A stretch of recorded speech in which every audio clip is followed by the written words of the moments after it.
بسم الله الرحمن الرحيم.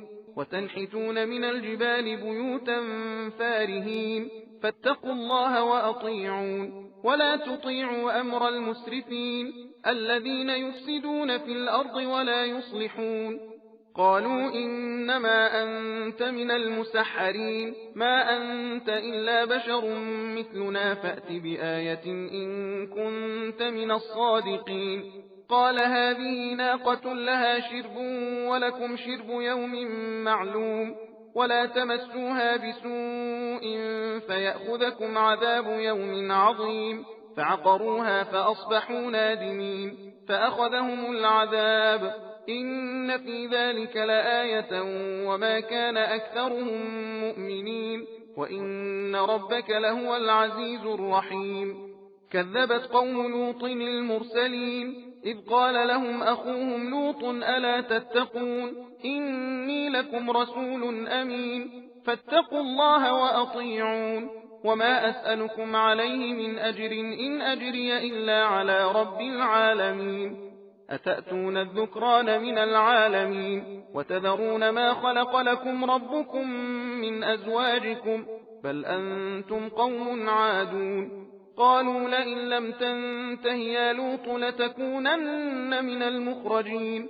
قال إني لعملكم من القالين رب نجني وأهلي مما يعملون. فنجيناه وأهله أجمعين إلا عجوزا في الغابرين. ثم دمرنا الآخرين وأمطرنا عليهم مطرا فساء مطر المنذرين. إن في ذلك لآية وما كان أكثرهم مؤمنين وإن ربك لهو العزيز الرحيم.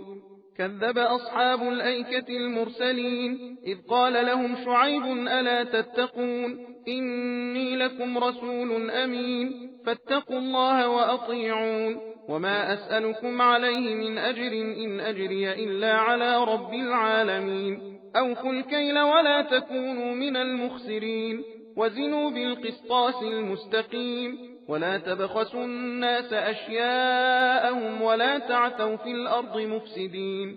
واتقوا الذي خلقكم والجبلة الأولين. قالوا إنما أنت من المسحرين وما أنت إلا بشر مثلنا وإن نظنك لمن الكاذبين. فأسقط علينا كسفا من السماء إن كنت من الصادقين. قال ربي أعلم بما تعملون فكذبوه فأخذهم عذاب يوم الظلة إنه كان عذاب يوم عظيم. إن في ذلك لآية وما كان أكثرهم مؤمنين.